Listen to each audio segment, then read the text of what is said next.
Hey everybody, Davey here from Davey's World Fishing. Today I'm out here in Huntington Harbor in Huntington Beach, California, fishing for spotted bay bass. And I'm going to walk you through the various setups that I bring with me for a day out here in SoCal harbor fishing. Stay tuned.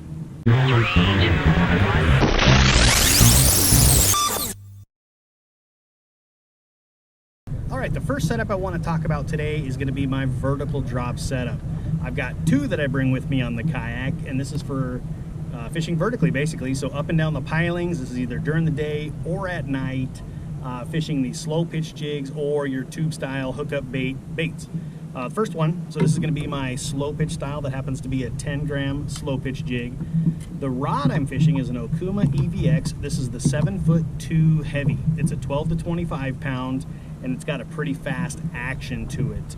The reel I've got on here, I've got the brand new OkumaXSeries bait cast reel, 30-pound braid, and I've got a 20-pound fluorocarbon top shot to that. Now the reason I like this particular rod in this setup is that the 7'2", it gets me away from the kayak, so if I actually do get a better fish, I can actually reach around and get around the bow of the boat and let that fish dig, and I don't have to worry about fishing on one side or the other. But that 7'2", that gives me a little bit of that extra length. That's usually the minimum I'm going to go with on the kayak. And then the heavy action itself is because when you're actually hooking into these spotties on that vertical jig, they're going to hit it hard and they want to get you right back into that structure.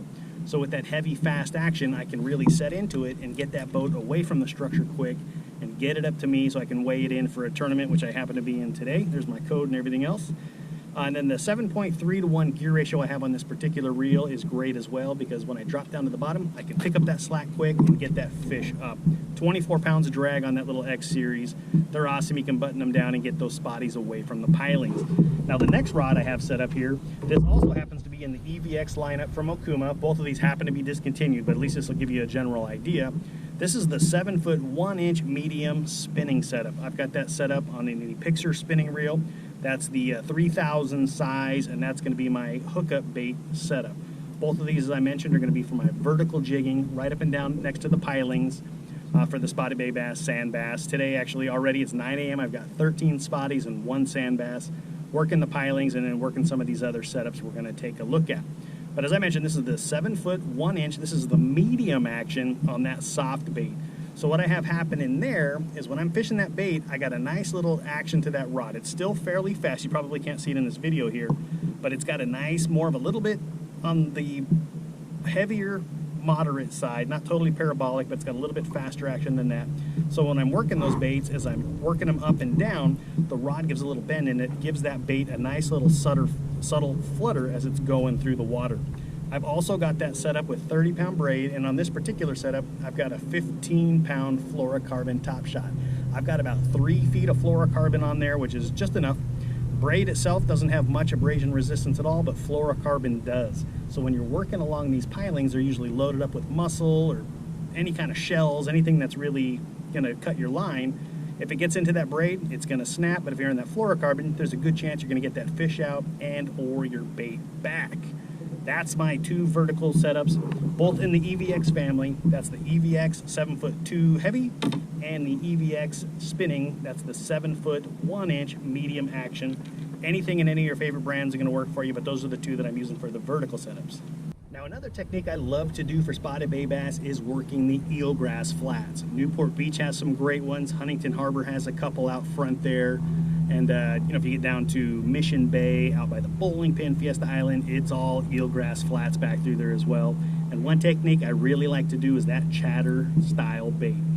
Chatterbait being Z-Man. This one happens to be one of the Guggen baits. It's called the click bait. And I've got that on one of the nice big tails there.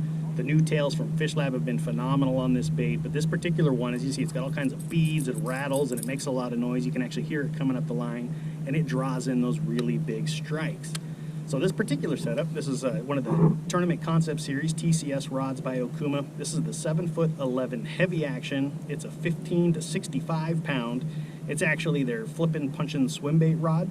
This is the old Scott Martin series. This happens to be the newer version of those since they parted ways with Scott Martin. But the action on this is just perfect. You can cast this particular bait an absolute mile on this rod, let it get down to the eelgrass, and then slowly work it back. It's got enough action in it where you're going to get every little tick of that bait.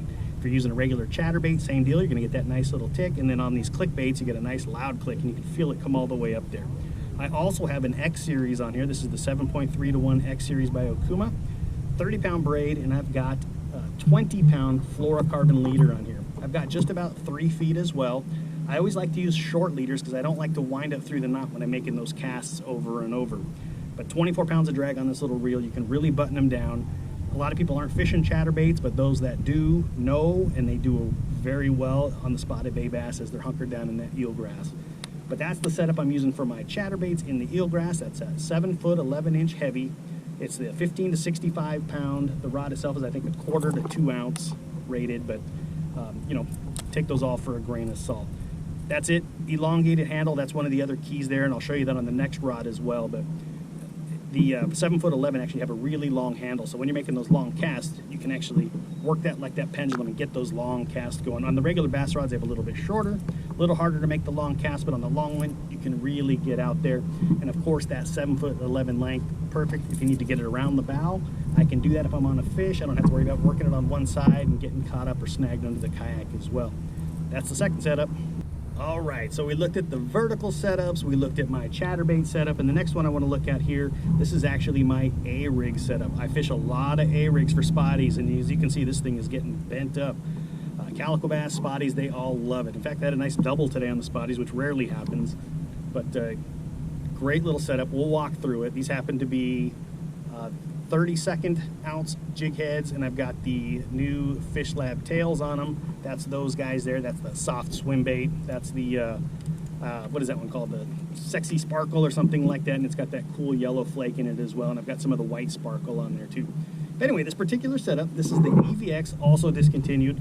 It's the 7'11" heavy action. This one's 40 to 65 pound on the braided, I'm sorry, 12 to 25 on mono, and 40 to 65 on braided line. It also has that very extended handle so that you can make those really long casts with it. This one was actually, when they had it, was called their Big Plug crankbait rod and a light punching rig. They also made it extra heavy. I like the heavy action if you can find them. This is basically the same blank as that TCS we looked at a few minutes ago, but it's got a great action to it. And for this particular setup, I happen to have it set up with the Komodo 350, but any of the larger size reels are going to work. I do fish this out at the islands quite a bit with this same exact setup, but I've got 50-pound braid on this particular guy, and I've got 20-pound fluorocarbon leader on here. This one I've got about 2.5 feet. I've had to cut it off and retie it a couple times, but still short. It's still short enough that I can get it outside of the guides when I'm making those long casts. But that's that setup I'm looking at for when I'm fishing the A-rigs. That's that 7'11" heavy EVX rod by Okuma, and I've got the Komodo 350. The Citrix 350, or of course there's lots of other that 300 size reels out on the market too. Any of those are going to work good. Just make sure they're rated for saltwater. This, the Komodo, of course, is the SS. Got stainless steel main gear, pinion gear, drive shaft, and spool shaft. So made specifically for what we're doing out here on the kayak. And of course on the kayak, you're only about 8 inches off the water where all your gear's sitting, and it's getting splashed all day. So you just want to make sure you take care of it and make sure you got the right stuff. One more setup to go. Let's take a look. All right, guys, and last but not least, this is the 5th setup I've got on the boat today, and that's always going to be one of my crankbait rods. This one happens to be a smaller crankbait. This guy gets down to 15 to 17 feet in that small profile. The chartreuses and oranges are always awesome. But the rod I've got this set up on is the TCS as well. You saw this a minute ago, but that's the TCS 7'11" heavy. That's that 15 to 65 pound rated, 1/4 to 2 ounce. It's got that elongated handle for those nice long casts, and it's that flipping punching swim bait rod.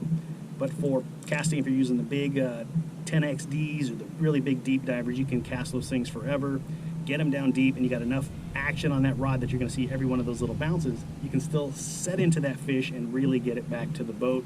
The reel I've got that X series. That's that 7.3 to 1. I've got 30-pound braid on here, up to 20-pound fluorocarbon. Since it's a reaction bait on this guy, that heavier fluorocarbon is perfect. I usually use the quick snap connectors, and that makes it real easy as well. That's that 5th setup right there.